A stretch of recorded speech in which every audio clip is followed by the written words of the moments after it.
During the last few days of protests, we've seen a number of people stand up to those who want to incite violence, vandalism, and looting. Now the president of the Portland Police Association has a message for them. We have team coverage for you tonight on the demonstrations. We begin with Fox 12's Sarah HURWITZ, who's live in downtown Portland with more on the message of support. Sarah? Well, yeah, Daryl Turner, the president of the Portland Police Association, says that he wants to thank those for stepping up to stop some of that violent behavior. He says it's an impactful way to help during protests where the majority want these events to remain peaceful. But he does say that he thinks these people should be careful.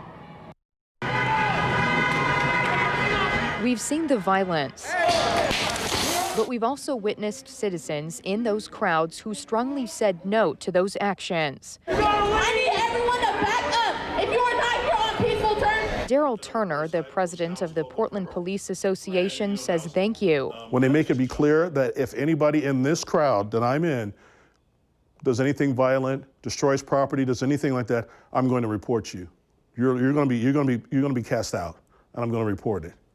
I think that's a huge nugget for us. That's first and foremost. That's more proactive than anything we can do. Turner says during protests, police react to behaviors in the crowd. To protect not only the people in the crowd who are peacefully protesting and exercising their First Amendment right, but also other law enforcement officers, other police officers. We have to protect everybody in those crowds. And we have to protect the people who are committing the violence too, and make sure that our response is as low level as possible, but to be able to stop what they're doing. And Turner says that low level response varies in each situation, but to have people who are stepping up before things escalate, Turner says helps police do their jobs.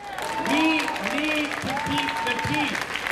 We need to show that we are in control of ourselves and the situation. We need more police officers in the city of Portland, that we're catastrophically shortly staffed. You can see it out in the protests. We are here to protect you, but we want to make sure that we have enough people to do that. So you feel outnumbered on the streets when it comes to these protests? We are outnumbered. It's not a matter of feeling. We are outnumbered. But he warns there's a fine line for those helping out. That's not cause. You want to break something? Put your hands on me. I would like citizens to be careful, because if they do meet resistance, that's when it's time to call 911.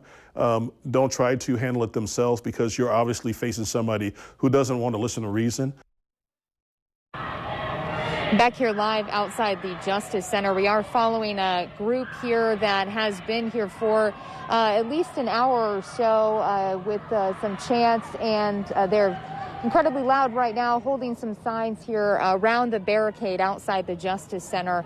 Now, as for Daryl Turner, I did also ask him about police oversight and policy changes. He says that he believes there will be change that comes out of this, but at this point, he's not sure what that will look like. He does say that the police do stand with the community in this. He says if there's a bad cop, he wants to see that bad cop gone. Reporting live here in downtown Portland, Sarah HURWITZ, Fox 12 Oregon.